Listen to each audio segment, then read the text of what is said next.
Hi, fifth graders. So we're going to get started with lesson 5 today. What I'd like you to have out is your whiteboard and your marker. I'm going to be writing on paper just because it's easier for me to write clearly and I want you to be able to see it. But you can do all of this work just on your whiteboard for now. All right, so today is all about the ways we write numbers and the way we say numbers. So we're going to be using 3 different forms to write numbers today. So the first way, you don't have to write this part, is standard form.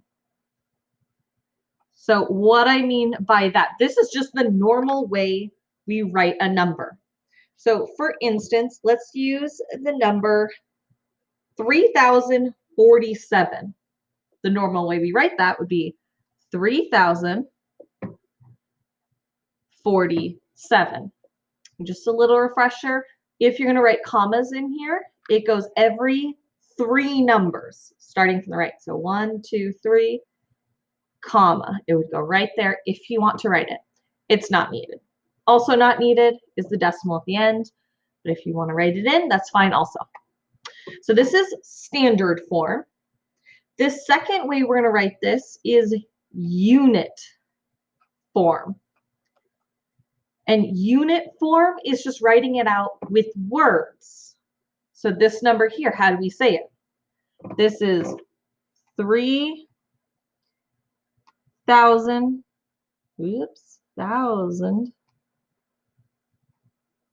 47.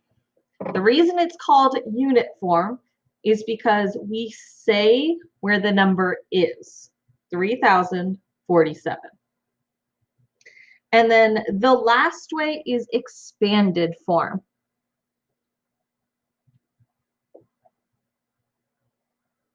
So we did this actually at the beginning of the year when we were doing 4th grade math. So hopefully this looks a little familiar to you. And before you even start writing the expanded form, I think it helps to take a look at your place value chart. So I'm going to pull mine out, excuse me, and I'm going to write in this number, 3,047. There we go. So our expanded form is when we say, here we have it, our little notes from before, what number, where is it? What number, where is it? We put those inside of parentheses, showing a multiplication. Because the what, you have a 5. Where is it? It's in the ones place. So the value would be 5. This one here, 4, is in the tenths place. The value, if you were to multiply 4 times 1/10, would be 4/10. And then we're showing that we're adding them up. It's all of those numbers combined. So let's do that with our new number here, 3,047. I'm going to write it down below because I'm going to run out of room if I just start here. So my first number is a 3. 3 is my what? Where is it? It's in the thousands. So I'm going to say times 1,000. And notice I put them in parentheses. If you were to multiply this, what would your number be? 3,000. So that's the value of this number. It's 3,000. Our next number, we don't do zeros because what's the value of a 0? Nothing. Mathematicians love to skip corners. So if you don't have a value in a number, you're not going to write it down. So our next digit is a 4. I'm going to put a plus sign. And the what? That's a 4. Where is that number? It's in my tens place. There we go. So the value of that is 40. So far I have 3,000 plus 40. One more digit. So I'm going to do another plus sign. What number is it? Where is it? In the ones place. So this is what the lesson is all about. But today, of course, we're going to go into the tenths place. That's what makes it our 5th grade math. Fourth grade covers just in the whole numbers. Fifth grade, we go into decimals. So let's get started with a decimal number. I'm going to do a little squiggly line. You are going to solve or write this down also on the back side of this on just your whiteboard. And let's start with something pretty basic. Let's do 1,000. So that's the unit form I just said. Oops.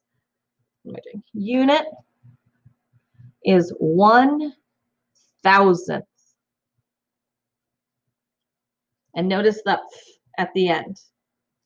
So find on your place value chart maybe, where do you see thousandth? Take a look. Where do you see that? Ah, you found it. I see it right here. It is not this one. This is just thousands with a D at the end. Thousand. This is thousandths. How many thousandths do you have? One. What would that look like on our chart? Just like this. One. Is that all I have to do? Am I missing something? So I can't just write that down like this for our standard. I can't just have a 1 because that looks like a normal one. What else do I have to do? I need my decimal to show that it's after the decimal. And then to show that it's in the thousands, I need placeholders to say there's no tens, there's no hundredths. So our standard form would be decimal 0, 0, 1. Decimal 0, 0, 1. This one's pretty nice for expanded form. I'm just going to write this for expanded because I only have one digit. What digit do you see? It's a 1. Oops, 1. So my what? It's a 1. Where is it? It's in the thousandths. Take a look at how they wrote the thousandths in number form. 1 over 1,000, we say as 1,000th. So my 1 is in the thousandths place. That's all we need. And I wish they added it up here, but one way you can show this would be using the fraction form of expanded, but you can also use decimals. So how would I show 1,000 as a decimal? It would look like this. Actually, I should put decimal 0, 0. There we go. This shows 1,000. This shows 1,000. So my what? It's a 1. Where is it? In the thousandths. Let's see what this looks like if this wasn't a 1. Let's make this instead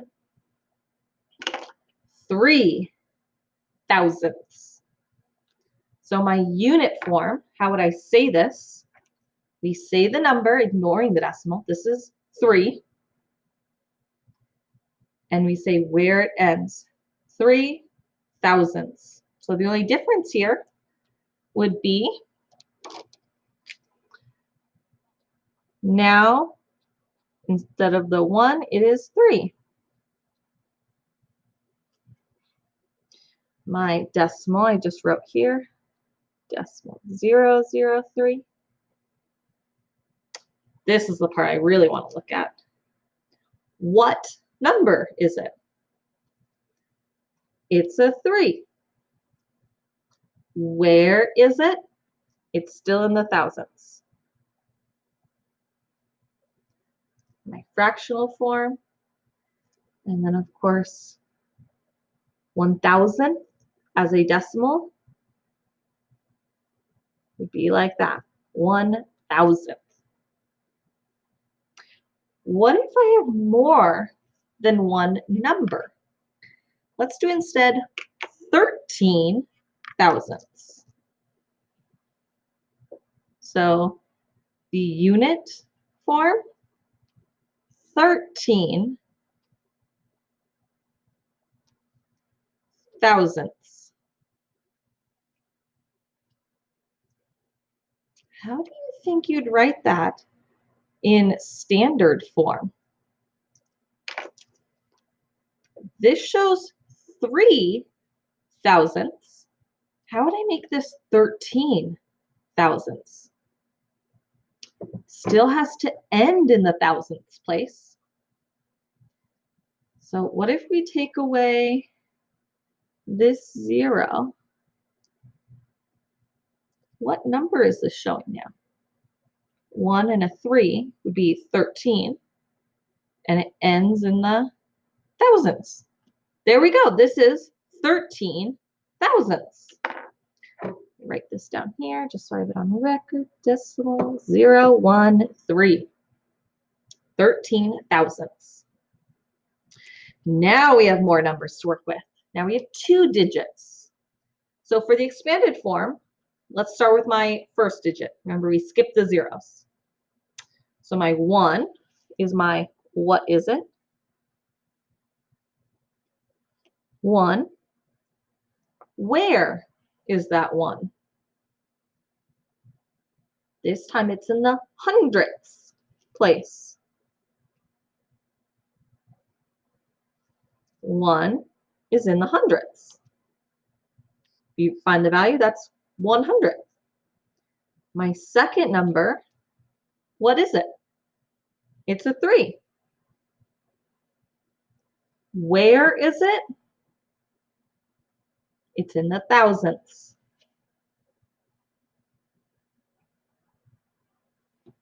There we go. That's all my digits.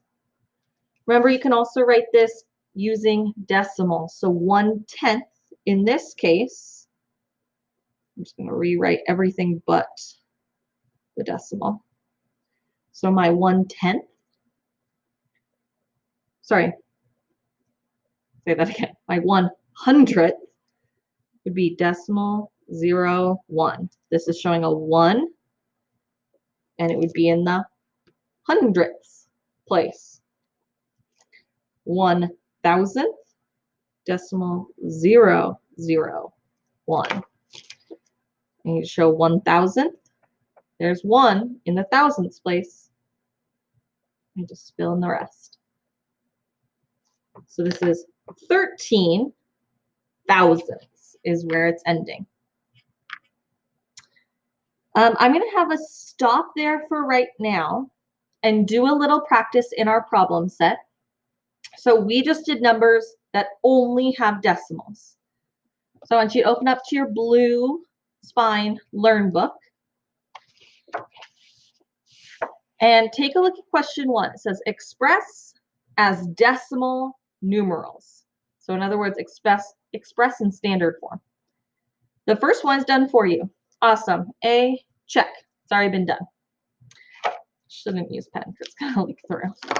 So the questions I'd like you to work on right now are D.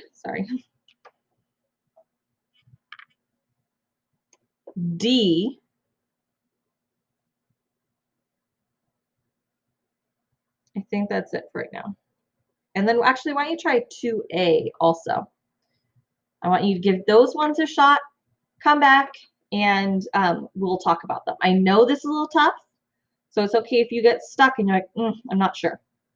Also, 2A says express each of the following values in words. So you are going to write it out like this in unit form. How would that look? All right, give it a shot and then come back and see how you did.